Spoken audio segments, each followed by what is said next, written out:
আমাদের শপথ গ্রহণ অনুষ্ঠান সম্পন্ন হয়েছে। তা আপনারা উদ্গ্রীবভাবে আমার কাছে কথা বলার জন্য বা জানার জন্য আপনারা কয়েকবারই চেষ্টা করেছেন, কিন্তু আমি দুঃখিত যে আমি সময় দিতে পারিনি। কারণ মাননীয় প্রধানমন্ত্রীজি এসছেন, মাননীয় গৃহমন্ত্রীজি এসছেন, আমাদের সর্বভারতীয় সভাপতি জেপি নাড্ডাজি এসছেন, এবং বিভিন্ন যেসব আমাদের বিভিন্ন বিষয়ে আলোচনা হয়েছে, এর জন্য ব্যস্ততার কারণে আপনাদের সামনে আমি আসতে পারিনি।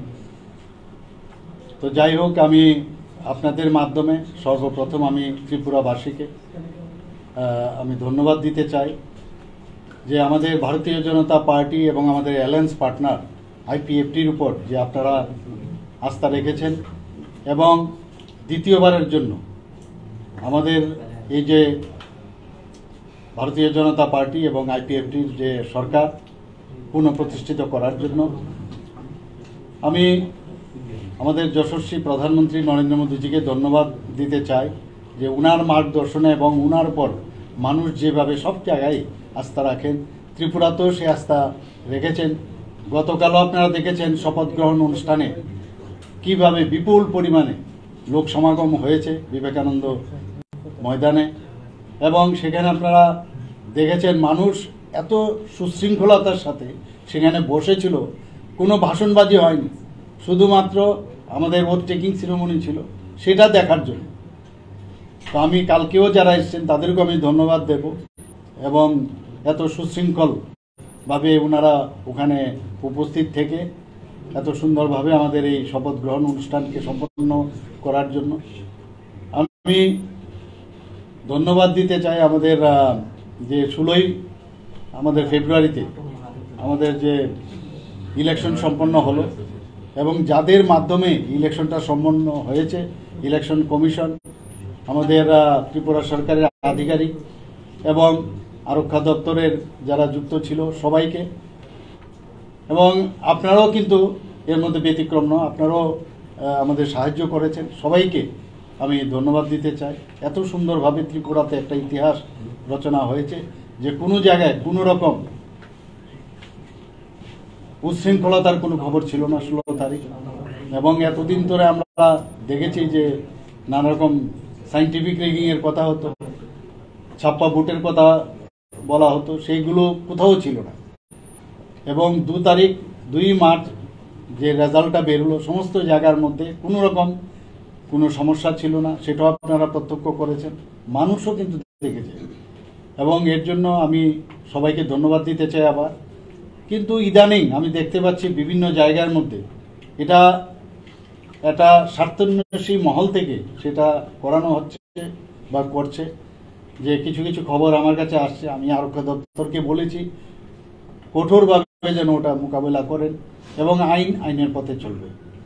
আমাদের ভারতীয় জনতা পার্টির যে আগামী দিন আমরা যে ভিজন ডকুমেন্টস, যেটা আমরা নির্বাচনী ইস্তাহার আপনাদের সামনে আমাদের সর্বভারতীয় সভাপতি সেদিন প্রকাশ করেছেন, সেইগুলোকে আমরা সামনে রেখে তার যেন বাস্তবায়ন হয় সেই দিশায় আমরা কাজ করব আমাদের সরকার, এবং ত্রিপুরাতে আইনের শাসন যেন বজায় থাকে সেটা আমাদের প্রায়োরিটি থাকবে। স্বাস্থ্য বিভাগ, সেটার দিকে আমরা প্রায়োরিটি হিসাবে সেটাকে আমরা অ্যাড্রেস করব।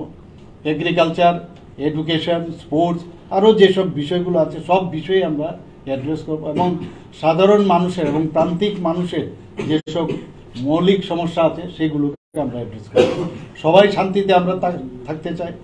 আরেকটা বিষয় যেটা খুব ইম্পর্টেন্ট, সেটা হচ্ছে আমাদের জনজাতির যে ক্ষেত্র আছে সেখানে অনেক সমস্যা অনেক দিন ধরেই ছিল, আমরা চেষ্টা করেছি সেই সমস্যাগুলো নিরসনে।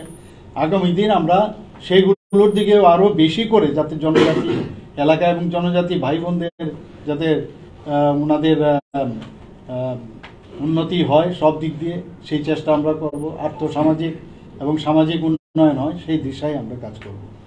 এবং আমাদের এই সরকার একটা দৃষ্টান্ত আগেও আমরা স্থাপন করেছি, আবার স্থাপন করতে চাই, যে আমাদের মাননীয় প্রধানমন্ত্রী যে সরকার, সেন্ট্রাল গভর্নমেন্ট যেভাবে আমাদের সরকার চলছে, যে স্বচ্ছতার যে সরকার, সেটা আমরা ত্রিপুরাতেও সেই স্বচ্ছতার নিদর্শন আমি রাখতে চাই।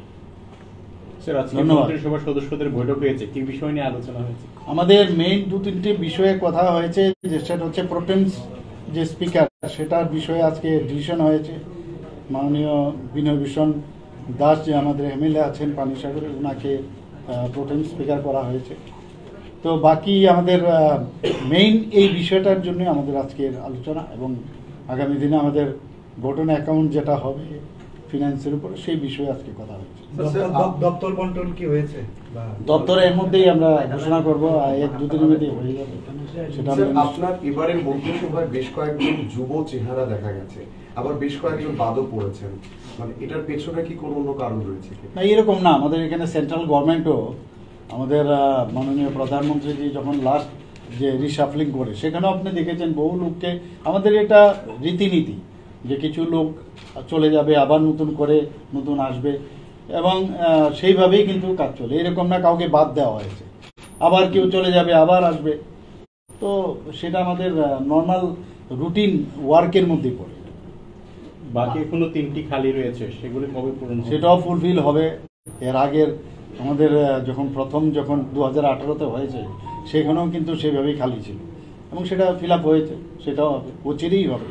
গতকাল দীপরা মাথার সাথে বৈঠক ছিল, এবং বৈঠক শেষে বলা হয়েছিল যে পরবর্তী সময় মুখ্যমন্ত্রীর নেতৃত্বে আলোচনা হবে জনজাতির কল্যাণে। মূলত কি ইস্যু উঠে এসেছে? সমস্যার কথা বারবার বলা হচ্ছে, কি সমস্যা উঠে এসেছে? না, নিশ্চয়ই। আমরা তো বারবার বলছি যে জনজাতিদের জন্য, জনজাতিদের উন্নয়নের জন্য যে কেউ আমাদের কাছে আসতে পারে, সে বিরোধী দলেরই হোক, যে দলেরই হোক, তাদের উন্নতি হচ্ছে আমাদের মেইন প্রায়োরিটি, এবং আমরা সেই জায়গাটাকে প্রায়োরিটি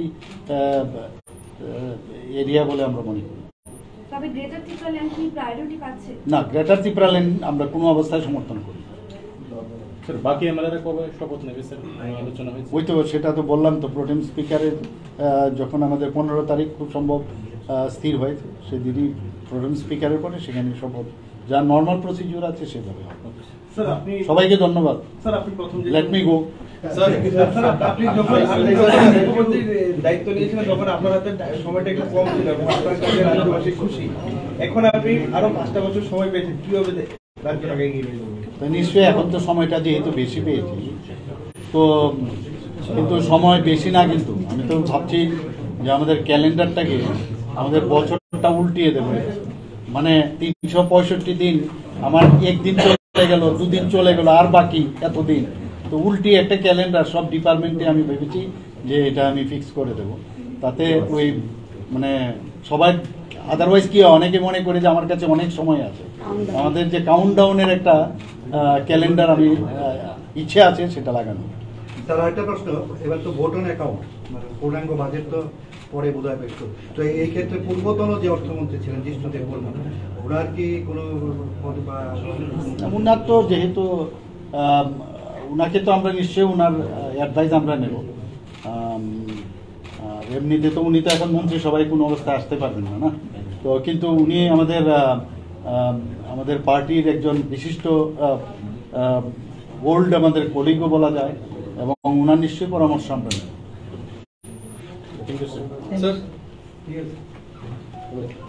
স্যার 2 দিন ধরে আমরা স্যার চেস করছি আপনাকে, বলে দিলাম তো আর কি। না স্যার, কিন্তু বাংলা ভাই তো বুঝতে